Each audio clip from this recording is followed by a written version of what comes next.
Askari Lodge is very involved in education. We have about 3 or 4 schools in the area that we often bring here at our cost to do game drives to see the animals.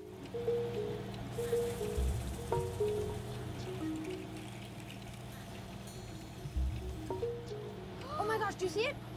Gosh, that's so neat. Oh! I believe passionately that education is the key to stopping rhino poaching. In Asia, most people have no idea how rhino horn is harvested. They believe it's a renewable resource like you would milk a cow. When you show them the pictures of how rhino horn is obtained, they are absolutely horrified. Sometimes rhinos and things come around here because it's very green. There's a lot of food for all the animals. So if you look around the area, tell me what you see. It's like a yeeper. Look here, look here. It's like a dead animal. What is that? Dead. What is that? Wait, what is that? I'm gonna go have a look now. Yes, please. Yes, please. I want to see it. I believe that we can stop rhino poaching by educating people about the issue. They can't exactly protect themselves from a gun. They can't protect themselves from poachers. These rhinos need to be looked after. Maybe it's a hippo. You never know. No, it's a rhino. Oh my gosh.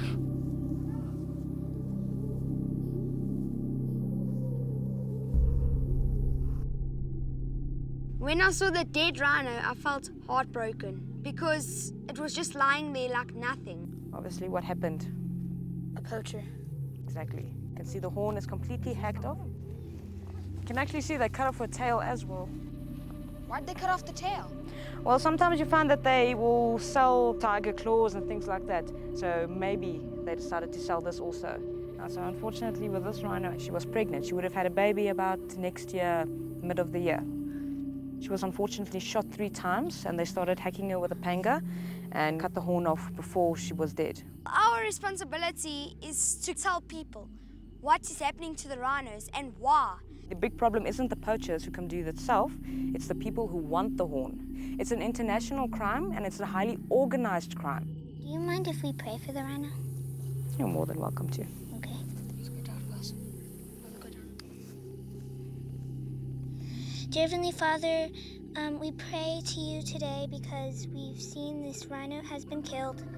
And please protect this baby and just change the minds of the poachers. And just please help us stop this. Amen. Everybody was very emotional. As you work with these animals, you get to know them, you get to know their personalities. I mean, each of them are quite like one of your babies.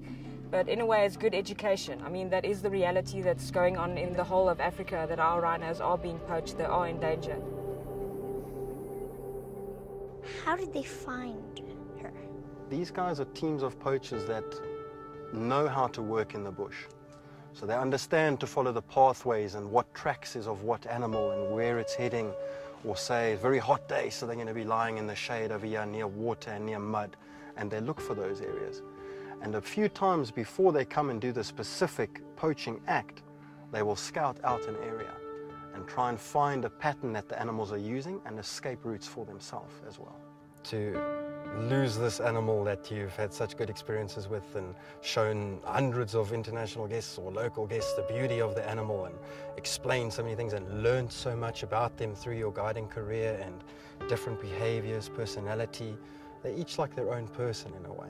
The loss of these rhinos is not just a loss for our generation now, but for future generations to come as well. Do you have any idea who did it? At this point, we do have a good idea of who's done it. To try and get them, though, is a big, lengthy legal process.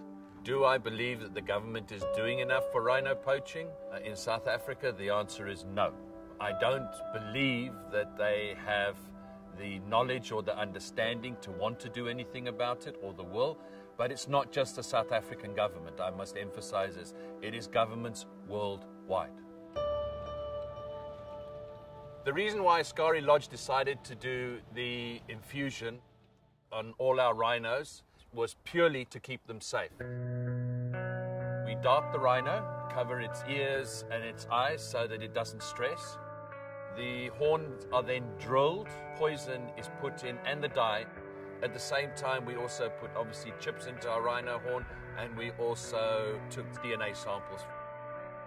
Then it's sealed up again, and the rhino is then woken up, and hopefully the fact that the horns are now poisonous, so they're of no value medicinal-wise, and they have a bright red dye in them, means that they cannot even be used as ornaments.